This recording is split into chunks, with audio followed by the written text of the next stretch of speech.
Hello friends, आपल्या सर्वांची आवडती मालिका तू ही रे माझा मितवा या मालिकेच्या आजच्या गुरुवार 15 जानेवारीच्या एपिसोडमध्ये एक लई लई लई भारी ट्विस्ट आलाय, जो पाहून तुम्हाला सुद्धा खूप आनंद होईल.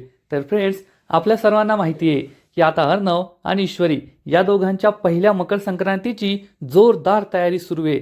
आणि ईश्वरीने स्वतःच्या हाताने अर्णवसाठी हलव्याचे दागिने बनवले होते, परंतु मामीला हे सहन झालं नाही आणि मामीने चक्क ईश्वरी आणि अर्णवला त्रास देण्यासाठी ईश्वरीने अर्णवसाठी जे हलव्याचे दागिने बनवले त्यावर खुजलीची पावडर टाकून दिली, ज्यामुळे अर्णवला खूप त्रास होईल आणि मग अर्णव ईश्वरीवर चिडेल, त्या दोघांचं मोठं भांडण होईल. परंतु ईश्वरीने हे सगळं आधीच पाहिलं आणि मग तिने हे खुजलीवाले दागिने बदलले, वेगळे दागिने मागवले आणि चक्क मामीच्याच अंगावर ही खुजलीची पावडर टाकून दिली. त्यामुळे अर्णवला तर काही खुजलीचा त्रास झाला नाही, पण मामी ही चक्क माकडासारखी अंग खाजवत खाजवत डिस्को डान्स करत होती आणि घरातील सगळे तिच्यावर खूप हसले. मामीचा खूप अपमान झाला आणि मग ईश्वरीने मामीला वॉर्निंग दिली आहे, माझ्या आणि माझ्या नवऱ्याच्या वाट्याला गेली तर मी तुला सोडणार नाही. त्यामुळे ईश्वरीने मामीची चांगली जिरवली आहे, तिची चांगलीच ठासली आहे. मग कसा होता मामीचा हा डिस्को डान्स हे पाहण्यासाठी हा व्हिडिओ शेवटपर्यंत नक्की पहा. तर फ्रेंड्स, आजच्या एपिसोडच्या सुरुवातीलाच नम्रता आणि ईश्वरी आजीला त्यांनी बनवलेले हलव्याचे दागिने दाखवतात. हे दागिने पाहून आजीला खूप आनंद होतो आणि आजी ईश्वरी आणि नम्रताचं खूप कौतुक करते. खरंच तुम्ही दोघी बहिणी किती गुणी आहात. तुमच्या आईवडिलांनी तुम्हाला किती छान संस्कार दिले. तुम्हाला दोघींना स्वयंपाक छान बनवता येतो, गोडाधोडाचं छान बनवता येतं आणि आता हे हलव्याचे दागिने सुद्धा किती छान बनवलेत. खरंच तुमचं कौतुक करावं तेवढं थोडंच आहे. हे ऐकून ईश्वरी आणि नम्रता खूप खुश होतात. आजी नम्रताला म्हणते, आता तू संक्रांतीच्या दिवशी येथे आलीच आहेस आणि संध्याकाळ सुद्धा होणार आहे, तर तू येथेच थांब आणि आमच्याबरोबरच संक्रांत साजरी कर. तर नम्रता म्हणते, नाही आजी, मला घरी जावं लागेल, माझे आईवडील माझे वाट पाहत असतील. तर आजी म्हणते, तू नको त्यांची काळजी करू, मी त्यांना निरोप ढाळते, ते येथे येतील, आपण सगळे मिळूनच मस्त संक्रांत एकत्र साजरी करूया. हे ऐकून नम्रताला आनंद होतो. नम्रता म्हणते, ठीक आहे आजी, तुम्ही त्यांना आमंत्रण पाठवा, ते येथे आले तर मी सुद्धा येथे थांबेल. पण ईश्वरीला मोठा धक्काच बसतो. जर आई येथे आली तर अर्णव सर काय करतील, सगळ्यांसमोर तिचा अपमान करतील का, खूप मोठा गोंधळ होईल अशी भीती ईश्वरीला वाटत असते. आणि त्याच वेळेस वल्लरी तेथे येते. आजी वल्लरीला सांगते, वल्लरी पाहिलंस का, या दोघींनी किती छान दागिने बनवलेत, तुला आवडलेत ना. तर वल्लरी म्हणते, हो आई, खूप छान दागिने बनवलेत. आजी वल्लरीला सांगते, एक काम कर, ईश्वरीच्या आईवडिलांच्या घरी जा आणि त्यांना संक्रांतीसाठी येथे येण्याचं आमंत्रण दे. हे ऐकून वल्लरीच्या पायाखालची जमीनच सरकते, कारण आपल्या सगळ्यांना माहिती आहे वल्लरी ही काही सुप्रियासमोर जाऊ शकत नाही. वल्लरी विचार करते, ही ओल्ड लेडी मला काय सांगतेय, जर मी सुप्रियासमोर गेले तर माझं सगळं भांडच फुटेल. आणि ती म्हणते, आई येथे मला खूप काम आहे, संक्रांतीची एवढी तयारी करायची आहे आणि तुम्ही मला हे कुठे काय काम सांगताय मध्येच. तर आजी म्हणते, संक्रांतीची तयारी करायला मी, ईश्वरी, नम्रता, अंजली आम्ही सगळ्या इथे आहोत. तू जा आणि मी तुला कुठे पायी पायी जायला सांगते, गाडीत बसायचं, आमंत्रण द्यायचं आणि घरी परत यायचं. आणि तसंही तुला हळदी कुंकवाचं आमंत्रण द्यायला जायचंच होतं ना, मग दोन्ही आमंत्रण आत्ताच देऊन टाक. तर वल्लरी म्हणते, नाही आई, येथे मला खूप काम आहे. आणि ती चक्क डोक्याला हात लावते, एकतर कामाचा एवढा लोड आहे मला, माझं डोकं दुखतंय, मी काही जाणार नाहीये. आणि तिची नाटकं सुरू होतात. पण हे पाहून ईश्वरी आणि नम्रताला आश्चर्य वाटतं आणि वल्लरी, ही माझं डोकं खूप दुखतंय, मला तर मळमळल्यासारखं होतंय, मला तर आता उलटीच येईल, मी कुठे जाऊ शकत नाही, अशी नाटके करून तेथून पळून जाते. त्यामुळे ईश्वरीला संशय येतो की मामी माझ्या घरी जायला इतकी नाटकं का करताय, असे बहाणे का बनवताय. पण तिला अजून काही माहीतच नसतं. आजी चिडून म्हणते, ही माझी सून आहे ना, काहीच कामाची नाहीये. ठीक आहे, मी अंजलीला पाठवते, अंजली त्यांना आमंत्रण देईल. तर ईश्वरी म्हणते, नाही आजी, त्याची काही गरज नाहीये, मी आईला कॉल करते, आई येथे येईल बाबांना घेऊन. तर आजी म्हणते, नाही नाही, तसं बरं नाही वाटत, तू नको काळजी करू, मी अंजलीला सांगते, अंजली जाऊन त्यांना आमंत्रण देईल. ईश्वरी याचा विचार करत असते. तर इकडे ईश्वरीचे आई वडील त्यांना अशोक सातभाईच्या बायकोने जे फोन नंबर दिलेले असतात ते पाहत असतात. ईश्वरीची आई सुप्रिया बाबांना सांगते, आता मी या नंबरवर एक एक करून कॉल करते, आपल्याला नक्कीच पुरावा मिळेल की ती बाई कोण होती जिने हे सगळं केलंय. पण बाबा मात्र खूप दुःखी असतात. त्यांना असं वाटतं की माझ्या अवस्थेमुळे मी सुप्रियाची काहीच मदत करू शकत नाहीये. सुप्रियाच्या हे लक्षात येतं आणि सुप्रिया त्यांच्या पायाजवळ जाऊन बसते आणि त्यांना विचारते, मला कळतंय तुम्हाला वाईट वाटतंय ना, की इतक्या ह्या परिस्थितीतसुद्धा तुम्ही मला काहीच मदत करू शकत नाही आहात. बाबा डोळे मुचकावून हो म्हणतात. तेव्हा सुप्रिया त्यांना समजावून सांगते, तुम्ही असं वाईट वाटून घेऊ नका आणि तुम्हीच तर मला अशोक सातभाईला कॉल करायची आयडिया दिली होती. तुमच्या या परिस्थितीतसुद्धा तुम्ही मला एवढी मोठी मदत केली आणि तुम्ही मला मदत करताय त्याचाच मला खूप आनंद झालाय. त्यामुळे तुम्ही वाईट वाटून घेऊ नका. आता मी या सगळ्या लोकांना कॉल करते. आपल्याला नक्कीच पुरावे सापडतील आणि मग मी सगळे पुरावे अर्णवसमोर ठेवणार. मी निर्दोष आहे हे सिद्ध करणार, खऱ्या दोषीला समोर आणणार आणि आपल्या मुलीचा संसार पुन्हा एकदा सुखाचा होईल. हे ऐकून बाबांना सुद्धा वाईट वाटतं. तर इकडे अर्णवच्या घरी ईश्वरीसाठी आणि अर्णवसाठी बनवलेले सगळे दागिने ठेवले असतात. घरातील सगळे लोक तेथे असतात. तेव्हा अंजली ईश्वरीला म्हणते, ईश्वरी एक काम कर, आधी अर्णवला बोलून आण, त्याला मी दागिने ट्राय करायला सांगते. म्हणजे कसं होईल, काही कमी जास्त असेल तर आपल्याला चेंजेस करता येईल, संध्याकाळी घाई नाही होणार. ईश्वरी हो म्हणते आणि जाऊ लागते. तेवढ्यात अर्णव खाली येतो. अर्णवला पाहून मामी चांगलीच खुश होते आणि विचार करते, बरं झालं, जे होईल ते सगळ्यांसमोर होईल. म्हणजे खुजलीचे दागिने एकदा का अर्णवने घातले त्याचं माकड होईल आणि त्याचा माकड डान्स सगळ्यांसमोर पाहायला खूप मजा येईल आणि मग तो ईश्वरीवर ओरडेल. हा सगळा विचार करून मामी खूप खुश असते. तेवढ्यात अर्णव खाली येतो. अर्णवला पाहून अंजली म्हणते, अर्णव हे सगळे दागिने ट्राय करून पहा, काही कमी जास्त असेल तर आम्हाला चेंजेस करता येतील. अर्णव काही बोलणार इतक्यात ईश्वरी म्हणते, अंजलीताई मी म्हटले तुम्हाला अर्णव सर हे दागिने नाही घालणार, त्यांना दागिने घालायला नाही आवडत, तुम्ही उगाच त्यांना फोर्स करू नका. आणि ईश्वरी ही चक्क अर्णवला म्हणते, अर्णव सर तुमची इच्छा नाहीये ना, मग दागिने नका घालू, काही गरज नाहीये दागिने घालण्याची. त्यामुळे सर्वांनाच आश्चर्य वाटतं. मामा नम्रता यांना कळतच नाही की ईश्वरी असं का बोलतीये. तर मामी चांगलीच चिडते आणि विचार करते, ईश्वरी हे काय करते, अर्णवने जर दागिने घातले नाही तर माझा प्लॅन फ्लॉप होईल ना. पण ईश्वरीची बडबड सुरूच असते, अर्णव सर तुम्ही बिलकुल अंजलीताईचं ऐकू नका आणि हे दागिने घालू नका बरं का. तुमची इच्छा नाही ना, मग का दागिने घालायचे, स्वतःच्या मनाचं ऐकायचं असतं, दुसऱ्या कोणाचं ऐकायचं नसतं. तर अंजली म्हणते, ईश्वरी तू हे काय बोलते. मामी मध्येच बोलते, नाही नाही ही तर रीत भात असते, अर्णवने दागिने घालायलाच पाहिजे, अर्णव तू घाल बरं दागिने. तर ईश्वरी म्हणते, नाही सर तुम्ही कोणाचंच ऐकायचं नाही, कुणी तुम्हाला कितीही सांगितलं तरी दागिने घालायचे नाही. अर्णवला काय बोलावं हे कळतच नाही.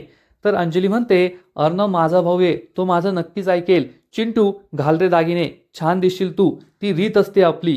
तर ईश्वरी म्हणते, नाही नाही अर्णव सर, अंजलीताई आणि माझ्यामध्ये शर्त लागली आहे की पैज लागली आहे की तुम्ही हे दागिने घालणार की नाही.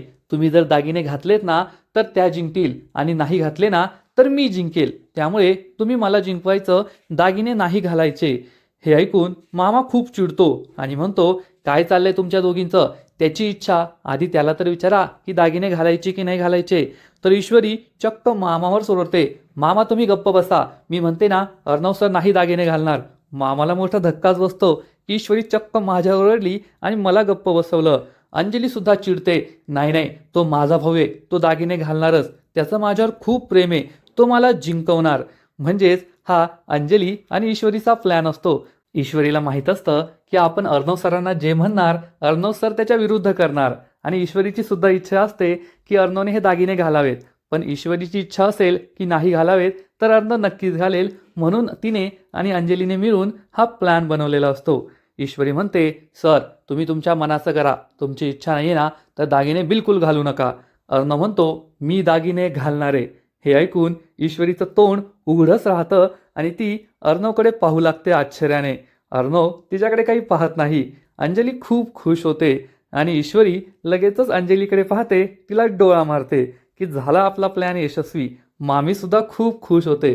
म्हणजे ईश्वरीचं खुश होण्याचं रिझन वेगळं आहे आणि मामीचं आनंदी होण्याचं रिझन वेगळं आहे. पण दोघी सुद्धा खुश असतात की बरं झालं अर्णव दागिने घालणारे. नम्रता अंजली सगळ्यांना आनंद झालेला असतो. अंजली म्हणते, आता बस खुर्चीवर, ईश्वरी तुला सगळे दागिने घालेल. अर्णव खुर्चीवर बसतो. ईश्वरी त्याच्याकडे पाहून हसत असते. हा सीन खरंच खूप भारी आहे फ्रेंड्स, तुम्हाला पाहायला खूप मजा येईल. कारण खूप दिवसानंतर अर्णव आणि ईश्वरीमध्ये एक वेगळंच भांडण, लुटूपुटूचं भांडण सुरू होतं. अंजली आणि ईश्वरीमध्ये आपण भांडण पाहिलं. ईश्वरी मामावर ओरडली ते पाहायला सुद्धा खूप मजा आली. तुम्हाला सुद्धा हा सीन खूप आवडेल. अर्णव खुर्चीवर बसतो, ईश्वरी त्याला दागिने घालू लागते. तर मामी म्हणते आता खूप मजा येणार आहे. तर मामा विचारतो अर्णव दागिने घालणार आहे, त्यात तुला कसली मजा येणार आहे? तर मामी म्हणते मजा येणार आहे म्हणजे अर्णव खूप हँडसम दिसेल ना, त्याला दागिने छान दिसतील म्हणून मला मजा येणार आहे. मामाला कळतच नाही या बाईचं काय चाललंय. आणि मग ईश्वरी एक एक करून अर्णवला दागिने घालत असते. सगळ्यात आधी ती अर्णवच्या गळ्यात हा हलव्याचा हार घालते. अर्णव खरंच खूप हँडसम, खूप छान दिसत असतो. सगळे हाच विचार करतात की अर्णवला हार किती छान दिसतोय. ईश्वरी अर्णवच्या मागच्या बाजूने येते आणि त्याच्या कानाजवळ येऊन म्हणते, सर आठवतंय का, काही दिवसांपूर्वी तुम्ही मला सगळे दागिने घातले होते. आज माझी बारी, मी तुम्हाला सगळे दागिने घालतेय. अर्णवला आठवतं की त्याने ईश्वरीला काही दिवसांपूर्वी सगळे दागिने घातले होते, तेव्हा ईश्वरी त्याच्यावर किती चिडलेली होती. आणि आता अर्णव चिडलाय. आता ईश्वरी मात्र खूप खुश असते. अर्णवला हा गळ्यातला हार खूप छान दिसतो. ईश्वरी त्याच्या समोरून येते आणि म्हणते छान दिसतोय बरं का. आणि मग ती अर्णवचा हात हातात घेते. अर्णवच्या हातामध्ये हे ब्रेसलेट घालते. अर्णवला आठवतं की आपण सुद्धा ईश्वरीच्या हातात अशाच बांगड्या घातल्या होत्या. तो ईश्वरीकडे पाहतो. ईश्वरी त्याच्याकडे प्रेमाने पाहत असते. मामी, अंजली, नम्रता, मामा या सगळ्यांना खूप आनंद झालेला असतो. ईश्वरी त्याच्या हातात ब्रेसलेट घालते आणि मग त्याच्या बोटामध्ये अंगठी घालते. मामा म्हणतो असंच वाटतंय की आज दोघांची एंगेजमेंट आहे.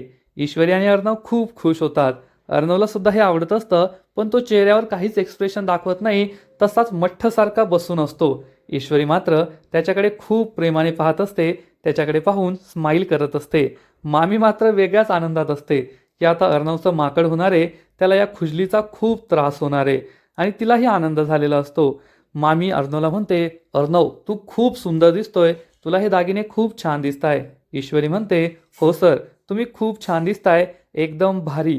तेव्हा ईश्वरी म्हणते सर मला तुमच्याबरोबर फोटोसुद्धा काढायचे आहेत आणि सेल्फीसुद्धा काढायचा आहे. आणि ती मामीला म्हणते मामी माझा फोन तुमच्याजवळ आहे, तेवढा देतात का? पण मामी तोंड वाकडं करते आणि फोन काही देत नाही. त्यामुळे ईश्वरी चांगलीच खुश होते.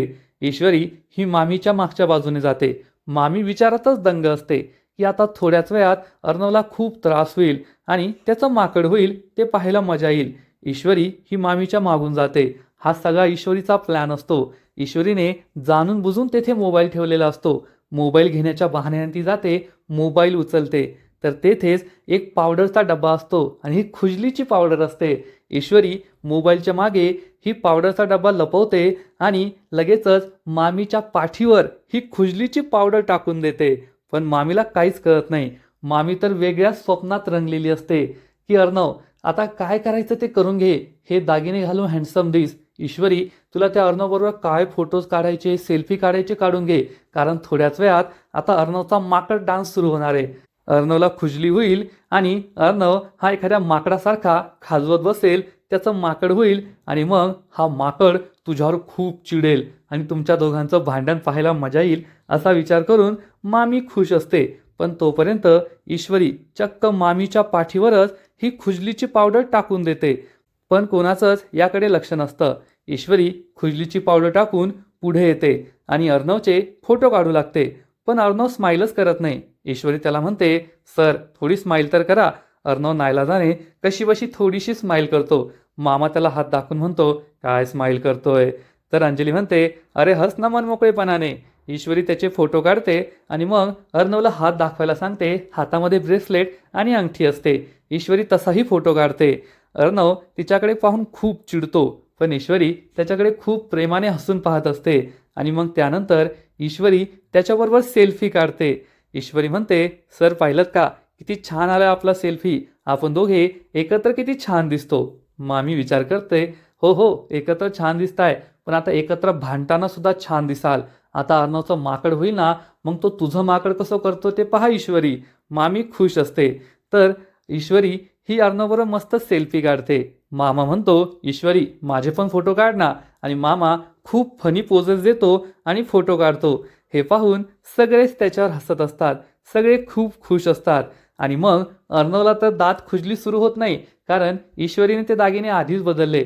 पण मामीला मात्र खुजली सुरू होते, कारण ईश्वरीने तिच्या पाठीवर ही खुजलीची पावडर टाकलेली असते. मामी ही खाजू लागते, तिला खूप त्रास होतो आणि ती जोरात ओरडते, हे काय होतंय मला, एवढी खाज काय येते मला. सगळेजण तिच्याकडे आश्चर्याने पाहू लागतात आणि मामी चक्क आपला माकड डान्स, डिस्को डान्स सुरू करते. माकडासारखी पाठीला, पोटाला, सगळीकडे हाताला खाजू लागते. मामा विचारतो, वल्लरी काय चाललंय तुझं, हा डिस्को डान्स का करतीये? तर वल्लरी चिडून म्हणते, डिस्को डान्स नाही करत आहे, त्रास होतोय मला, खाज येते. पण सगळेजण मामीकडे पाहून हसू लागतात. मामी जे अर्णव बरोबर करणार होती, अर्णवचं माकड करणार होती, त्याला डिस्को डान्स करायला लावणार होती, ते आता तिच्याबरोबरच होतंय. म्हणतात ना, दुसऱ्यासाठी खड्डा खणला की आपणच त्यात जाऊन पडतो. आणि मामीबरोबर तसंच घडतंय. मामीला खूप खुजली येत असते आणि ती सगळीकडे खाजवत बसते. तिचा डिस्को डान्स सुरू असतो. सगळे तिच्यावर खुदू खुदू हसत असतात. तेव्हा ईश्वरी ही मामीला विचारते, मामी काय झाले तुम्हाला, तुम्ही असं का करताय? तर मामी चिडून म्हणते, गप सगळं तुझ्यामुळे झालंय, तूच माझ्या पाठीवर पा. पण ती गप्प बसते, ती सगळ्यांना काही सांगायचं नाही. ईश्वरी विचारते, पा काय, तुम्ही काय बोलताय, अचानक का थांबलात? पण मामीचा डिस्को डान्स सुरू असतो. अगदी डिस्को डान्सच्या पोस्टसारखी ती डान्स करत असते आणि खाजवत असते. सगळेजण तिच्यावर हसत असतात. मामा तिला म्हणतो, वल्लरी जा बरं आपल्या खोलीमध्ये, मला खूप त्रास होतोय. मामी चिडून म्हणते, येथे मला त्रास होतोय, तुम्हाला कोणता त्रास होतोय? तर मामा म्हणतो, मला माझं हसू दाबून ठेवावं लागतंय ना, जा, म्हणजे मला मनमोकळेपणाने हसता येईल. मामी खूप चिडते आणि रूममध्ये पळून जाते. मामा खुदू खुदू हसू लागतो. अंजली विचारते, पण मामीला झालंय तरी काय? तर मामा म्हणतो, तिला सवयचे असे वेगवेगळे गोष्टी करण्याची, आज तिला माकड बनून डिस्को डान्स करायचा होता म्हणून करत होती. अंजली, नम्रता खुदू खुदू हसू लागतात. अर्णव ईश्वरीकडे पाहून स्माईल करतो. ईश्वरी सुद्धा खूप खुश असते आणि म्हणते, चांगलीच अद्दल घडवली या मामीला. थोड्या वेळानंतर मामी ही कपडे बदलून फ्रेश होऊन आपल्या रूममध्ये असते. आरशासमोर उभी राहून ती स्वतःलाच म्हणते, वल्लरी लाज वाटली पाहिजे तुला, लाज. त्या दीड दमडीच्या ईश्वरीने तुझाच प्लॅन तुझ्यावर उलटवला. तू तर म्हणायची ना, माझा प्लॅन कुणीच फेल करू शकत नाही, पण त्या ईश्वरीने तुझा प्लॅन फ्लॉप केला. लाज वाटली पाहिजे तुला, त्या ईश्वरीने तुझ्याबरोबर असं केलं. आणि त्याच वेळेस मामीचा दरवाजा वाजतो. मामी दरवाजा उघडते तर ईश्वरी असते आणि म्हणते, मामी मी तुमच्यासाठी चहा घेऊन आली आहे. मामी चिडून म्हणते, मला नाही पाहिजे तुझा चहा, आणि ती रूममध्ये येते. तर ईश्वरी सुद्धा तिच्या मागे मागे येते आणि म्हणते, असा कसा नाही पाहिजे, तुम्हाला चहा घ्यावाच लागेल. आणि तुम्हाला भीती वाटतेय का मी चहात काही मिक्स केलं असेल? नका घाबरू मामी, मी चहात काही मिक्स नाही केलंय, कारण मी ना माझी लेवल कधी सोडत नाही. तुमच्यासारख्या खालच्या पातळीला मी कधी जाऊ शकत नाही.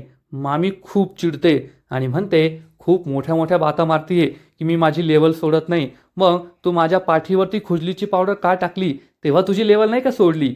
ईश्वरी चिडून म्हणते, ओ मामी, तुम्हाला मला जाब विचारताना लाज वाटली पाहिजे, लाज. सुरुवात तुम्ही केली होती. तुम्ही अर्णव सरांच्या हलव्याच्या दागिन्यांवरती खुजलीची पावडर टाकली, हे मला माहिती आहे. मी माझ्या डोळ्यांनी सगळं पाहिलंय. हे ऐकून मामीला जबर धक्काच बसतो. ईश्वरीला आठवतं की ईश्वरी आणि नम्रता जेव्हा आजीला हलव्याचे दागिने दाखवायला चालल्या होत्या, तेव्हा नम्रता ईश्वरीला म्हणते, ईशू माझा मोबाईलवर डायनिंग टेबलवरच राहिलाय, तो मोबाईल घेऊन येतेस का? ईश्वरी हो म्हणते आणि डायनिंग टेबलजवळ हॉलमध्ये येते. तेव्हा तिला दिसतं की मामी ही डायनिंग टेबलजवळ उभी आहे. तिच्या हातात एक पावडरचा डब्बा आहे आणि ती अर्णवच्या दागिन्यांवर चक्क ही पावडर टाकतीये.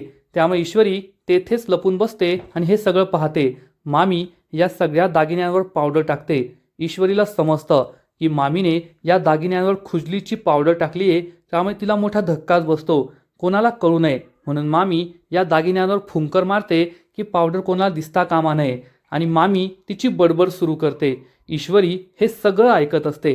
मामी म्हणते, ईश्वरी तू खूप प्रेमाने अर्णवसाठी दागिने बनवलेत ना, पण तुझं प्रेम मी यशस्वी होऊ देणार नाहीये.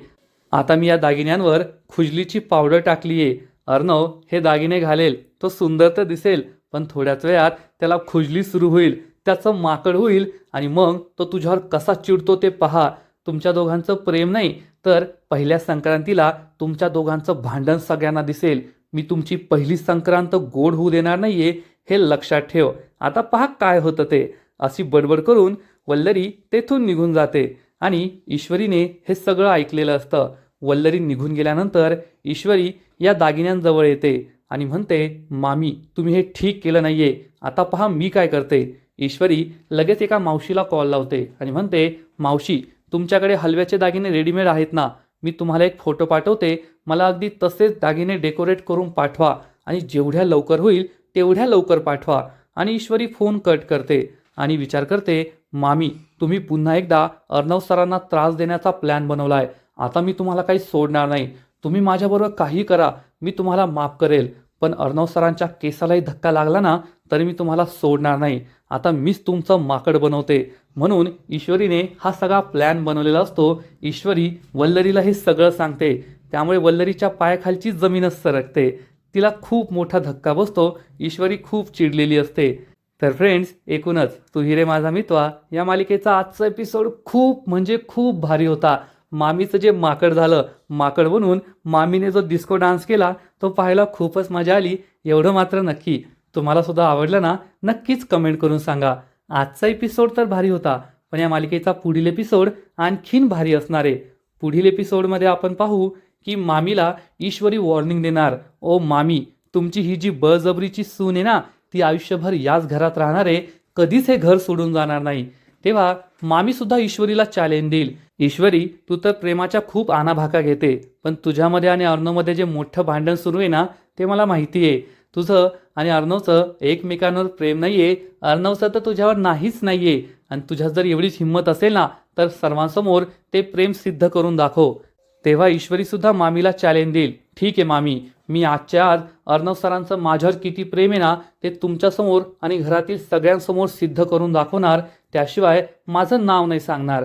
त्यामुळे मामीला खूप राग येईल आणि मग अर्णव ईश्वरीला म्हणणार की तुझा माझ्याशी, माझ्या आईशी आणि माझ्या कुटुंबाशी काहीच संबंध नाही आहे, त्यामुळे माझ्या आईची साडी नाही नेसायची. त्यामुळे ईश्वरीला खूप वाईट वाटणार. मग आता पुढे काय होईल हे पाहायला खूपच मजा येणार आहे. तर फ्रेंड्स, तुम्हाला सुद्धा तू ही रे माझा मितवा ही मालिका आवडते ना? नक्कीच कमेंट करून सांगा. आणि या मालिकेचे असेच नवीन नवीन अपडेट्स सर्वात आधी जाणून घेण्यासाठी व्हिडिओला लाईक करा, शेअर करा, चॅनलला सबस्क्राईब करून बेल आयकॉनवर क्लिक करा, म्हणजे या मालिकेचे नवीन नवीन एपिसोड तुम्हाला सर्वात आधी पाहायला मिळतील. खूप खूप खूप धन्यवाद.